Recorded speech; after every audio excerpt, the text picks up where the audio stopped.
Revelation unveils the cosmic struggle between the forces of light and darkness, the imprisonment of the soul in the false world, and the path to liberation through divine knowledge.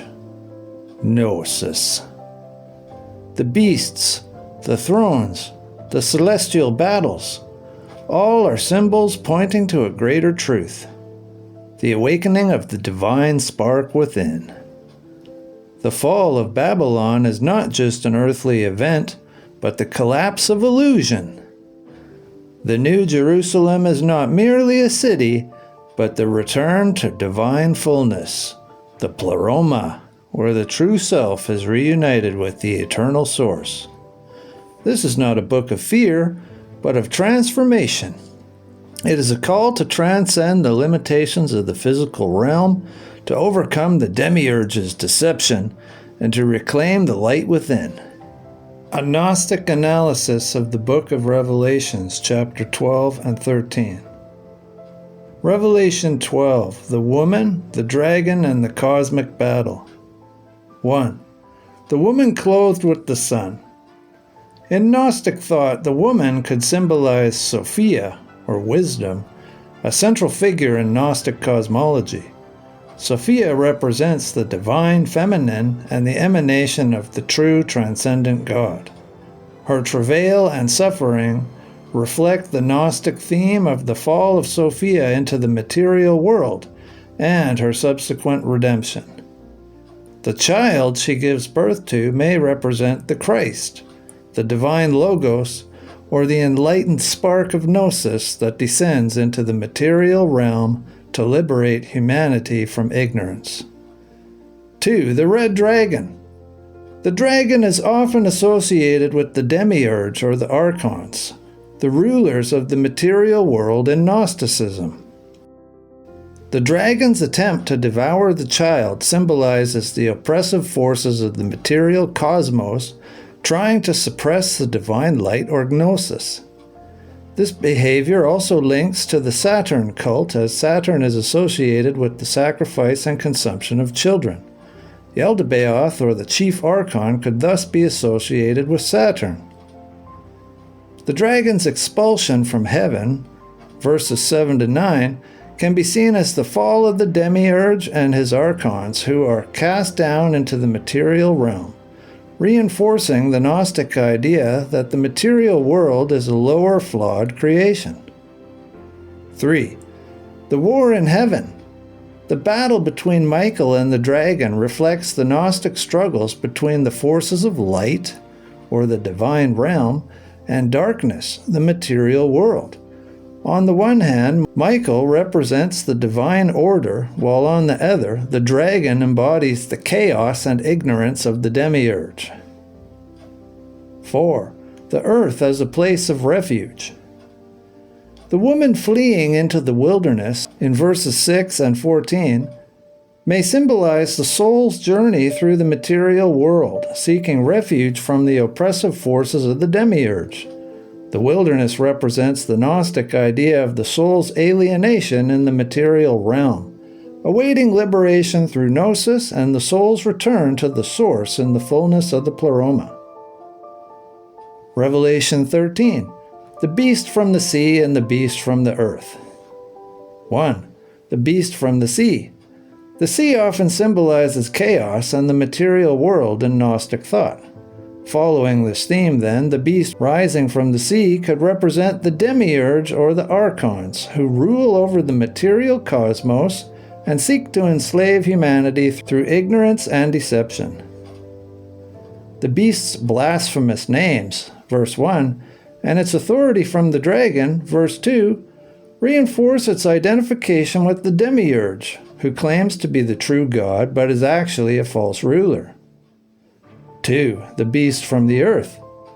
This second beast, often interpreted as the false prophet, may symbolize the religious and political systems that uphold the rule of the demiurge. It enforces the worship of the first beast in verse 12 and deceives humanity through signs and wonders, verses 13 to 14. Reflecting the Gnostic critique of false religious authorities that lead people away from true gnosis. 3. The mark of the beast. The mark of the beast in verses 16 to 17 can be understood as the materialistic and ignorant mindset that binds humanity to the demiurge's rule. In Gnostic terms, those who take the mark are those who remain trapped in the illusion of the material world, while those who reject it are the enlightened ones who seek liberation through gnosis. 4. The number 666. In Gnostic numerology, 666 might symbolize the imperfection and incompleteness of the material world. It contrasts with the divine perfection of the pleroma, the fullness of the divine realm, and serves as a reminder of the flawed nature of the demiurge's creation. Some Gnostic themes in Revelation 12 to 13. Dualism. The conflict between the divine realm, represented as light, and the material world, represented as darkness, is central to Gnostic thought and is vividly depicted in these chapters. Salvation through gnosis. The struggle of the woman, the child, and the faithful against the dragon and the beasts reflects the Gnostic journey of the soul seeking liberation from the material world through divine knowledge. Critique of authority. The beasts and their oppressive rule align with the Gnostic critique of worldly power, both political and religious, that perpetuates ignorance and suppresses the divine spark within humanity. So all in all, from a Gnostic perspective, Revelation 12 to 13 can be read as an allegory of the soul's struggle against the forces of the material world ruled by the demiurge and his archons, and its ultimate quest for liberation through gnosis. The text's vivid imagery and symbolism resonate deeply with the Gnostic themes of dualism, enlightenment, and the rejection of false authorities. And a great sign appeared in heaven, a woman clothed in the sun, with the moon under her feet and a crown of 12 stars on her head. She was pregnant and crying out in the pain and agony of giving birth. Then another sign appeared in heaven, a huge red dragon with 7 heads, 10 horns, and 7 royal crowns on his heads. His tail swept 1/3 of the stars from the sky, tossing them to the earth. And the dragon stood before the woman who was about to give birth, ready to devour her child as soon as she gave birth.